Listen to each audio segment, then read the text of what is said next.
Alright, YouTube, Occult Literature video number 57, the Hieroglyphical Fortune Teller. Sort of the better, bigger version of the latter-day oraculum from the early 1900s, only this one comes from the 1870s, so, obviously out of copyright, as opposed to the early 1900s era work I think technically would still be in copyright.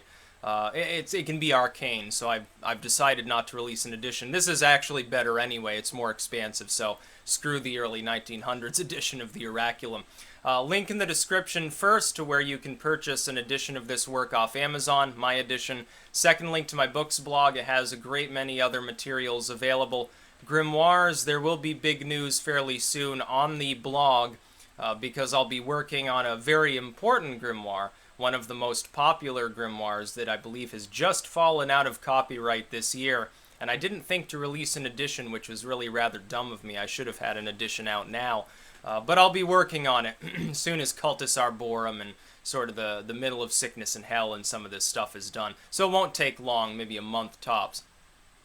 The Hieroglyphical Fortune Teller is a little bit vague, or at least the original edition was a little bit vague. If you followed the instructions of the actual original work, you probably, after a few uses, you would know what symbols correspond to which results, and that sort of defeats the purpose of a fortune-telling oracle.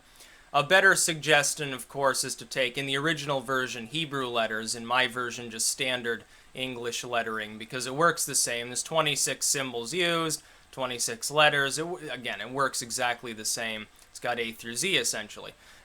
You would put them on like paper cards, shuffle them up, put them face down. The person picks one at random, and that gives them the answer. That way you actually have some randomization at work. Or you can use a random number generator. This is sort of what I do if I'm casting any of these fortune-telling oracles. I'll use a random number generator because then there's no human error. There's no human interference. The basic idea is to ask the oracle certain questions. And there are prescribed questions that you can ask, and then sheets upon sheets of answers according to which lot or which letter you have drawn or chosen, depending on what system specifically you're using. It's very similar to Napoleon's Oraculum. The Philosophical Merlin, you were supposed to draw lines in the sand and then number them. And you would draw two sets and then average them together to get either a 1 or a 2. In Napoleon's Oraculum, you draw one set to get your 1s and 2s. In this one, you randomly select the symbol in order to get the result. And I've seen other oracles that operate in similar manners. Some are more like I Ching, you're casting sticks or whatever, or you're using dice, you're picking cards out of a standard pack. This one would use, the actual symbols that it comes with originally. But essentially the questions ruminate on how will my love life be, what kind of wealth will I attain, will I be successful in my current undertaking, and you'd have one in mind. What should I undertake, what should I avoid, what should I be afraid of, what will my health be like, does, X person love me, are my friends true? These are the sort of questions that people were asking around this time. Now, this goes all the way back to the late 1700s with like the Universal Fortune Teller of Miss Bridget. This system is more expansive. It's also more interesting. There are easier ways to set up actually an oracle than the actual manner in which this one is set up. It's a little more convoluted, but it was done specifically for human interest. So it's a very good fortune-telling work. It's a very good fortune-telling system.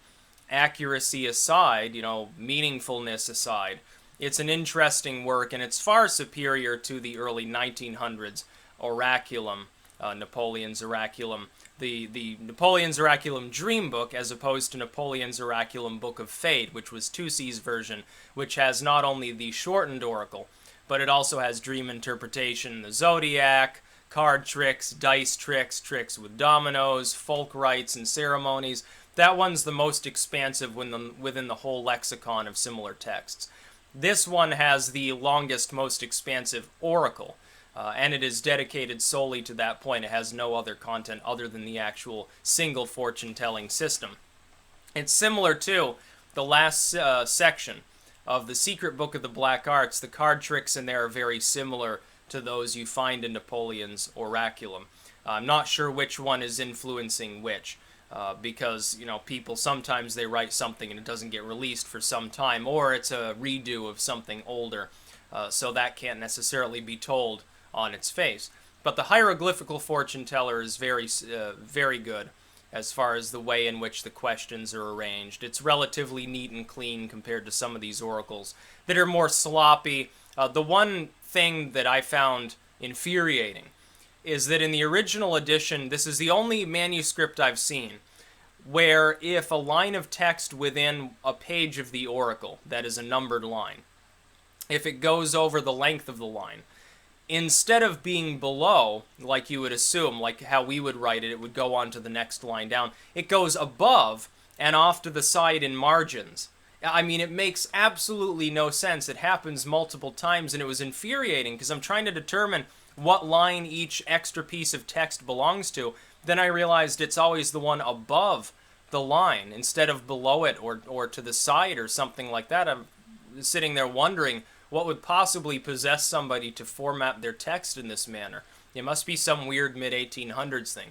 But again, link in the description to my edition of this work on Amazon. Second link to the book's blog, more materials available. If you're interested in dream interpretation, fortune telling, simple rites and ceremonies, especially regarding love or health or wealth, it's all there. There's a lot more material as well if you're into demonology, the Apocrypha, grimoires, raising demons, commanding demons, securing the protection of your holy archangel or whatever. It's literally all there. The talismanic arts, simple rites, elaborate rites, everything under the sun. That's about all. Peace out.